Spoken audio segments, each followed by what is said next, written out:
What if the biggest story in Hollywood isn't about fame, but about protection? 3 million Epstein documents just resurfaced, and suddenly the conversations Dave Chappelle and Jim Carrey have been having for years don't sound so crazy anymore. We're talking about powerful names, untouchable names, the same celebrities who built brands on empowerment, influence, and morality. This isn't about wild conspiracy theories. It's about patterns, connections, reactions, and what happens when someone refuses to play along with the machine. So the real question is, were these stars warning us, or were we just not listening? They're on record. They have all of this information. I sat there and I gave them the names. They handed over the names back in 1993. The police did absolutely nothing. And now, 3 decades later, those files are finally out in the open. I was sickened. I was sickened by the standing ovation. I felt like Hollywood is just spineless, en masse. Spineless. That's the word Jim Carrey used. But trust me, it goes deeper than that. Black people will be disappointed in me for putting that out there. No, you didn't want to be disappointed in yourself. Dave Chappelle tried to warn us. Jim Carrey tried to pull back the curtain.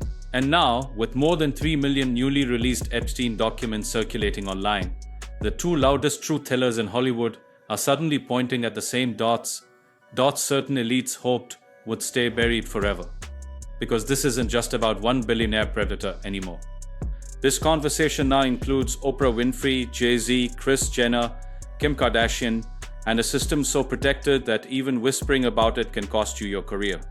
But here's the part people aren't fully connecting yet. Let's slow this down and be clear about what just happened. The Department of Justice released over 3 million Epstein documents, videos, emails, flight logs, and the names inside.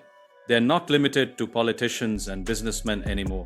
They include Hollywood royalty, the same celebrities who lecture about morality, the same figures who built billion-dollar brands on empowerment and inspiration. The same circles Dave Chappelle and Jim Carrey have questioned for years. And now for the first time, these two icons seem aligned, telling a similar story, pointing in the same direction. This isn't framed as conspiracy anymore. It's pattern recognition, and the pattern feels deeply unsettling. Dave Chappelle walked away from $50 million in 2005 because he said he refused to be controlled. Jim Carrey stepped back at the height of his fame after saying he saw through Hollywood's illusion. And now, with millions of documents surfacing, their past warnings don't sound wild anymore. They sound eerily timed. Here's what matters. The Epstein files aren't only about one wealthy criminal operating a private island. They point toward infrastructure, recruiters, handlers, protectors, people powerful enough to silence victims and intimidate witnesses. And when you look at who's mentioned in connection with Epstein's circle, when you look at who Dave and Jim have criticized over the years, the picture starts to sharpen. Let's begin with Oprah Winfrey. Because if there's one name sending shockwaves online right now, it's hers. Back in 2006, Dave Chappelle sat across from Oprah and told her directly what he believed happens in Hollywood when someone refuses to comply. Would you say you lost your mind, sort of? Not exactly. Okay. I wasn't crazy. Watch Oprah's reaction in that moment. She compared him to Mariah Carey. She suggested instability. She reframed the conversation in a way that cast doubt on him on national television. Mariah Carey made a $100 million deal, and 3 months later, she's all of a sudden mysteriously crazy. He's waving a gun on the street screaming, "They're trying to kill me." Some critics call that classic damage control. When you can't silence the message, you discredit the messenger. You question their stability. You hint they're difficult. You slowly make them unemployable. And many believe that's what happened to Monique. Monique's situation wasn't just a simple contract dispute. In 2009, she starred in Precious, a film Oprah supported. The movie was a huge success, but when Monique declined unpaid promotional appearances so she could focus on her family, industry whispers followed. Reports surfaced labeling her as difficult. Work slowed, opportunities faded, and then things became more personal. Monique had publicly shared that she was abused as a child by her brother Gerald when she was underage. Her family didn't initially believe her, even after Gerald was later sentenced to 12 years in prison for assaulting another girl. Her parents minimized what happened to her, so she distanced herself. She was trying to heal. In 2010, 1 year after tensions rose in Hollywood, Oprah invited Gerald onto her show. Monique said she didn't want involvement. The episode moved forward anyway. She never said my mother was coming on that show, because had Oprah Winfrey said, "I'm gonna have your mother," I would have said, "Shut it down." Oprah also brought Monique's parents on the show, the same parents who had downplayed her abuse, leading to what Monique described as an ambush on national television. For many observers, that moment was shocking. Oprah Winfrey, known for empowering survivors, was now accused of reopening the woman's trauma on air. Oprah, this is me to you. All I would ask you, sister, is why would you do that to me? Was it for ratings? Later, when Monique confronted Oprah at an industry event, Oprah said she wasn't aware family members would appear. But critics questioned that explanation. Oprah's productions involve teams of producers, planners, researchers. Every segment is carefully mapped out. Was it oversight or was it retaliation? That debate still divides Hollywood, and Monique's career never truly returned to its previous momentum. Zooming out, Monique isn't the only figure who has criticized Oprah's alliances. Rose McGowan publicly questioned Oprah's relationship with Harvey Weinstein. Seal also posted statements suggesting Oprah knew about Weinstein's behavior and did nothing. These were public accusations, serious ones that fueled even more controversy. Then there's John of God. He ran a spiritual healing center in Brazil and was featured on the Oprah Winfrey Show. Oprah traveled to Brazil, met him, and spoke positively about the experience at the time. This is an interview I wasn't sure would ever happen. One of the most famous spiritual healers in the world rarely talks to anyone on camera. John of God agreed to sit down with me under a mango tree on the grounds of the casa. In 2018, John of God was arrested and later sentenced to decades in prison after hundreds of women accused him of abuse. Reports detailed horrifying crimes. After his arrest, Oprah's network removed related content. Critics called it damage control. Supporters said it was responsible distancing. Either way, the association became impossible to ignore. Now here's where discussions around the Epstein files intensify. The newly released documents reportedly include millions of pages, emails, logs, testimonies, reinforcing that Epstein operated within a larger network. Investigators have long said he wasn't alone. The files describe recruitment systems, transportation logistics, and silence enforced through power and influence. There are references to disturbing material investigators reviewed. There are emails showing deeply inappropriate. That language suggests coordination, not isolation. And critics have pointed to Oprah's Leadership Academy for Girls in South Africa. It was founded to provide opportunity to vulnerable young women. However, in 2007, shortly after opening, a staff member was arrested for misconduct involving students. Oprah publicly addressed the scandal and said she was devastated and cooperating with authorities. Still, for conspiracy-minded observers, the optics raised uncomfortable comparisons.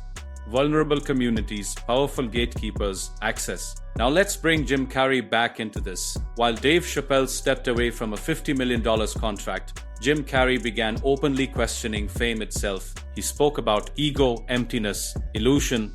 Instead of defending Hollywood's glamour, he dissected it. And just like Dave, once Jim started criticizing the system, the tone around him shifted. Media narratives labeled him eccentric, unstable, unpredictable. His most explosive moment came during the 2022 Oscars incident, when Will Smith slapped Chris Rock on stage. While many in the audience applauded later in the night, Jim Carrey publicly condemned the standing ovation. I was sickened. I was sickened by the standing ovation. I felt like Hollywood is just spineless, en masse. And it really felt like, oh, this is a really clear indication that we're not the cool club anymore. Spineless, Jim said, not because of one slap, but because in his view, Hollywood protects its own. It rallies around the system, it shields insiders, and it isolates anyone who refuses to play along. Whether you agree with Dave Chappelle and Jim Carrey or not, their message has stayed consistent. There's a system in Hollywood, and stepping outside of it comes with consequence. You do not have the right to walk up on stage and smack somebody in the face because they said words. Jim didn't hold back. He said Will Smith should have been arrested. He called Hollywood's reaction a joke. The second someone refuses to play along, stops flattering egos, or won't bend their values, the tone shifts. Jim Carrey and Denzel Washington both reached the very top of Hollywood, yet both have been labeled difficult, intense, even quietly disliked. That reputation didn't come from scandal. It came from resistance. So now here we are. Dave Chappelle calling out Oprah, Jim Carrey blasting Hollywood's spinelessness, and 3 million newly released Epstein documents surfacing at the same time. But Oprah isn't the only name raising eyebrows. Let's talk about the others. Jay-Z, Kris Jenner, Kim Kardashian. These aren't background players. These are power figures, narrative shapers, the ones who decide who gets elevated and who disappears. And critics point out that all of them have brushed up against Epstein's world in some way. Flight logs, social circles, high-profile events, business overlap, connections that spark questions. Jay-Z has carefully built his image as a mogul, a strategist, a cultural icon. But when you look at elite parties, powerful circles, long-standing associations, people start asking questions. Kris Jenner turned her family into a global brand. That kind of empire requires access, gatekeepers, powerful allies. And when people dig into who opened certain doors, they claim some of those same influential names appear in overlapping networks. Kim Kardashian has repositioned herself as a criminal justice reform advocate. She's met with presidents, she's pushed policy conversations. Critics ask, how does someone without legal training secure that level of access so quickly? And why? These aren't random thoughts floating online. They're the same questions Dave Chappelle has urged audiences to consider for years. The same system Jim Carrey hinted at when he said Hollywood protects itself. Before going further, we have to bring up Mel Gibson. Long before Epstein dominated headlines, back in the late 90s, Mel Gibson described Hollywood as a place where dark secrets were hidden in plain sight. You know, I had a whole bunch of weird paranoid suspicions about what the hell was going on because there was a lot of stuff I couldn't understand. Right. And nobody was really bothering to explain it to me. He said it felt like walking into a horror movie, like everyone else knew the secret except him. And once he began questioning it, doors closed fast. That's insane thinking. I'm paranoid. I imagined that stuff. That couldn't be the reason for why so-and-so was acting like. Could it? Mm-hmm. And then you find out later on the track that you are exactly on track. Mm-hmm. With a lot of this. Mel Gibson's career spiraled for years. He was labeled anti-Semitic. He was labeled unstable. Studios distanced themselves. Supporters argue he was punished for stepping out of line. Critics argue his own actions caused the fallout. Then he independently financed The Passion of the Christ after studios refused to back it. The film grossed over $600 million worldwide. Later, he supported Sound of Freedom, a film centered on trafficking networks. That movie pulled in over $250 million on a modest budget. With Epstein's documents now widely discussed, some supporters claim Mel's earlier warnings look less outrageous, more aligned with what federal investigations have revealed about trafficking infrastructure. That brings us back to Dave Chappelle and Jim Carrey. They weren't the first to raise concerns. Corey Feldman says he went to police in 1993 with names of alleged abusers in Hollywood. If anybody wants to go back to 1993 when I was interviewed by the Santa Barbara Police Department, they're on record. They have all of this information. I sat there and I gave them the names. Corey Feldman has repeatedly said he provided names decades ago and that authorities did nothing. He believes the individuals were too powerful, too protected. Now Dave Chappelle and Jim Carrey are being framed by critics as pointing at Oprah Winfrey, Jay-Z, Kris Jenner, Kim Kardashian, suggesting they're part of an elite structure that shields itself. That's the allegation circulating. There's one more name that keeps coming up, Denzel Washington. While Dave and Jim speak loudly, Denzel has taken a quieter approach. He doesn't perform for validation. He emphasizes discipline, hierarchy, respect for craft. In modern Hollywood, that stance can rub people the wrong way. Take the widely discussed moment during Grey's Anatomy when Denzel directed an episode and reportedly corrected Ellen Pompeo for improvising dialogue. His stance was simple: respect the role of the director. Denzel went ham on my... He was like, I'm the director. Don't you tell him what to do. And I was like, listen, this is my show. This is my set. Who are you telling? Like, you barely know where the bathroom is. What could have been a routine on-set correction turned into headlines. In Hollywood, these moments quietly shape reputations. Denzel doesn't dilute authority to protect feelings. He believes clarity equals respect, and that mindset clashes with an industry built on image. After the 2022 Oscars incident involving Will Smith and Chris Rock, Denzel Washington was seen praying with Will Smith backstage and offering measured advice. There's a saying, when the devil ignores you, then you know you're doing something wrong. Wait a minute, I'm not done now. You know, the devil goes, oh no, leave him alone. He's my favorite. right. Don't bother him. Yeah. Conversely, when the devil comes at you, maybe it's because you're trying to do something right. And for whatever reason, the devil got a hold of that circumstance, that night. While others chased reactions, Denzel stayed composed. He addressed a person, not the headlines. In a reaction-driven culture, restraint almost feels rebellious. Denzel's real offense is in conflict. It's independence, and independence challenges a system that thrives on dependence. So where does that leave us? Dave Chappelle has criticized Oprah for years. Jim Carrey condemned Hollywood's response at the Oscars. Mel Gibson warned about darkness in the industry decades ago. Denzel Washington resists quietly by refusing to conform. And now, millions of Epstein-related documents have been made public, reinforcing that Epstein operated within a network: recruiters, handlers, facilitators. Critics point at Oprah Winfrey's past platforming of John of God, later convicted of serious crimes. They reference the scandal at her South Africa academy, where a staff member was arrested and removed. They question elite associations involving Jay-Z, Kris Jenner, and Kim Kardashian. Then there's one chilling detail often mentioned in discussions. In 2018, the same day federal scrutiny intensified, Epstein reportedly purchased 330 gallons of sulfuric acid, a chemical capable of destroying organic material. For conspiracy circles, that detail fuels speculation about evidence destruction. And Ghislaine Maxwell, Epstein's associate, is serving a prison sentence. Epstein himself died in custody under circumstances that continue to spark public skepticism due to malfunctioning cameras and guard failures. Many people don't buy the official narrative. Dave Chappelle has questioned it. Jim Carrey has questioned it. Others in Hollywood have raised eyebrows. You didn't want to be disappointed in yourself. You know what? You're right. Dave once said audiences shouldn't be disappointed in him for speaking uncomfortable truths. They should question why they defend powerful figures without scrutiny. Jim Carrey echoes a similar sentiment. Hollywood isn't just a glamorous club, it's a machine, and machines protect themselves. So now we are here. Dave Chappelle and Jim Carrey are publicly connecting powerful names to elite circles linked to Epstein. Mel Gibson's past warnings are being revisited.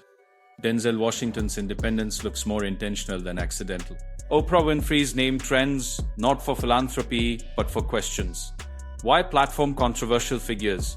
Why those alliances? Why those decisions? The documents are out.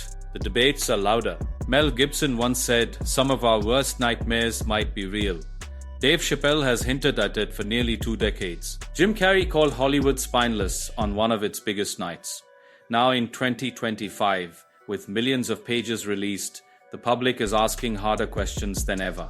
Whether this is corruption, coincidence, or something in between, one thing is certain: the spotlight isn't moving away.